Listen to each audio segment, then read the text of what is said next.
নিরামিষ ইলিশ মাছগুলো ভাজার পরেও কিন্তু বেশ সুন্দর লাগছে। ইলিশ মাছের দাগাগুলো দেখো, যেমন দিয়েছি তেমনই আছে। একদম কম সময়ের মধ্যে নিরামিষ সর্ষে ইলিশটা বানিয়ে নিলাম। দেখে কিন্তু মনে হচ্ছে একদম অরিজিনাল সর্ষে ইলিশই। নমস্কার বন্ধুরা, আমি সাবিত্রী। ভিল স্টোরি চ্যানেলে সবাইকে স্বাগত জানিয়ে চলে এলাম রান্নাঘরে। আর আজ আমি তোমাদের সাথে শেয়ার করব নিরামিষ সর্ষে ইলিশ।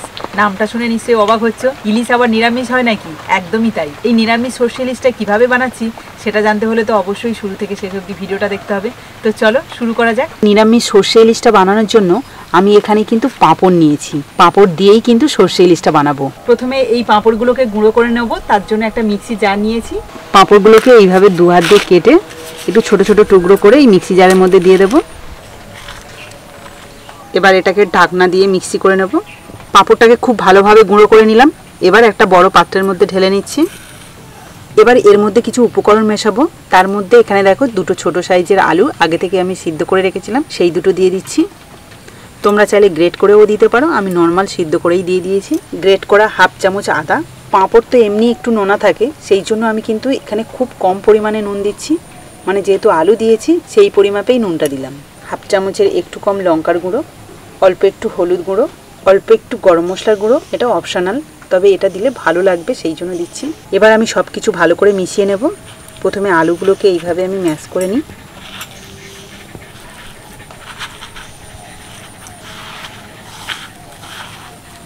গুঁড়ো পাঁপড়ের সাথে সিদ্ধ করে রাখা আলু আর মশলা মাখানোর পর দেখো মনে হচ্ছে অল্প একটু জল লাগবে, খুব বেশি নয়। কিন্তু মাখানো হয়ে গেছে, তবে বাইন্ডিংটা ভালো হবে যদি অল্প একটু জল দেওয়া হয়। পাঁপড় তো একটু জল টেনে নিচ্ছে।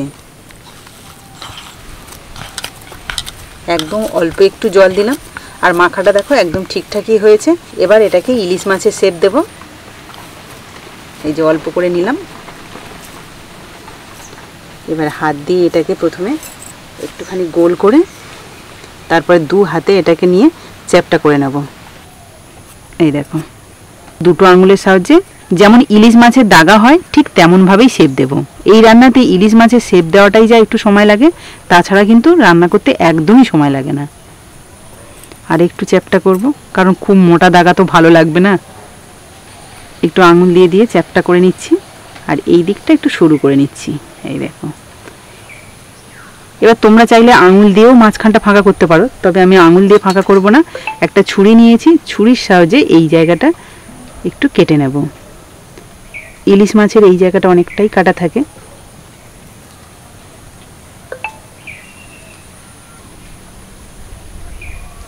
এই দেখো, এই যে এটাকে জুড়ে নেব, আর আঙুল দিয়ে দিয়ে এই জায়গাটাকে সুন্দর করে চেপে নেব।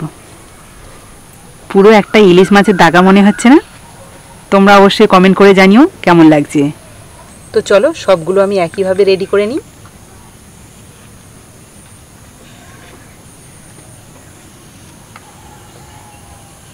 সবগুলো মাছ রেডি করে নিলাম।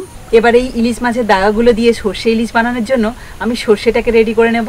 একটা মিক্সি জারের মধ্যে 1 চামচ সাদা সর্ষে, 1 চামচের একটু কম কালো সর্ষে, হাফ চামচ মতো পোস্ত, হালকা করে মিক্সিটা ঘুরিয়ে নিয়েছি। এতে করে সর্ষে আর পোস্তটা কিন্তু খুব সুন্দর গুঁড়ো হয়ে গেছে। আবার যখন জল দিয়ে পেস্ট করব আরও সুন্দরভাবে কিন্তু পেস্টটা হবে। এবার দিয়ে দিচ্ছি দুটো কাঁচা লঙ্কা আর অল্প একটু আদা, অল্প একটু নুন। এবার কিছুটা জল দিয়ে ভালো করে পেস্ট করে নেব। একটা মিহি পেস্ট করে নিয়েছি। আর এদিকে রান্নার জন্য উনুনটা ধরিয়ে নিয়েছি। এবার একটা কড়াই বসিয়ে দিলাম। ইলিশ মাছের দাগাগুলো ভাজার জন্য কড়াইতে দিয়ে দিচ্ছি কিছুটা তেল।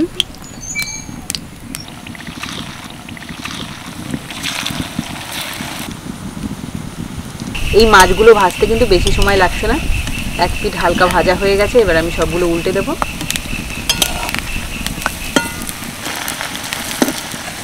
মাছগুলো ভাজার পর কত সুন্দর কালার এসছে দেখো। সুন্দরভাবে কিন্তু মাছগুলো ভাজা হয়েছে। এবার আমি সর্ষে ইলিশটা বানিয়ে নেব। তার জন্য কড়াইতে দেখো কিছুটা তেল রেখেছি। এই তেলের মধ্যে দিয়ে দিচ্ছি কালো জিরে, তারপর যে মশলাটা আমি পেস্ট করে রেখেছি সেটাই দিয়ে দিচ্ছি। অল্প একটু হলুদ গুঁড়ো, অল্প একটু লাল লঙ্কার গুঁড়ো, এটা কালারের জন্য, না হলে দেওয়ার দরকারই নেই। আর দিয়ে দিচ্ছি দুটো কাঁচা লঙ্কা। এবার মশলাটাকে ভালো করে কষিয়ে নেব। যেমনভাবে কাঁচা সর্ষে ইলিশ বানায় না, ঠিক তেমনভাবেই আমি চেষ্টা করছি এই নিরামিষ ইলিশ মাছটা রান্না করার। ওই 1.5 থেকে 2 মিনিট মতো কষিয়ে নিয়েছি। এবার আমি দিয়ে দেবো মশলা ধোয়া জল। আর কিছুই দেবো না আমি এর মধ্যে। গ্রেভিটা প্রায় 2 মিনিট মতো ফুটিয়ে নিয়েছি। এবার দিয়ে দিচ্ছি 1 চামচ চিনি।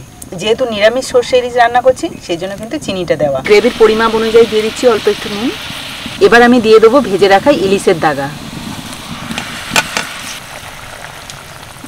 ভাজা ইলিশগুলো দিয়ে আরও 2 মিনিট মতো ফুটিয়ে নিয়েছি। আর ইলিশ মাছের দাগাগুলো দেখো, যেমন দিয়েছি তেমনই আছে। সবশেষে কাঁচা সর্ষের তেল দিয়ে আমি নামিয়ে নেব তরকারিটা। একদম কম সময়ের মধ্যে নিরামিষ সর্ষে ইলিশটা বানিয়ে নিলাম। দেখে কিন্তু মনে হচ্ছে একদম অরিজিনাল সর্ষে ইলিশই। তো বন্ধুরা, আজকের এই নিরামিষ সর্ষে ইলিশটা তোমাদের কেমন লাগলো অবশ্যই কিন্তু কমেন্টে জানিও। একদম সহজভাবে বানিয়েছি, আর দেখে নিশ্চয়ই বুঝতেই পারছো সর্ষে ইলিশটা কতটা লোভনীয় হয়েছে। আর এটা একবার হলেও বাড়িতে নিরামিষ দিনে বানিয়ে খেও, খুবই ভালো লাগবে। আর তোমাদের যদি ভালো লেগে থাকে তাহলে প্লিজ একটা লাইক করে দিও, আর বন্ধুদের সাথে অবশ্যই শেয়ার করো ভিডিওটা, যাতে সবাই দেখতে পায়। তো আজকের মতো টাটা, পরের দিন আসবো আবার একটা নতুন ভিডিও নিয়ে। ততক্ষণে ভালো থেকো, সুস্থ থেকো।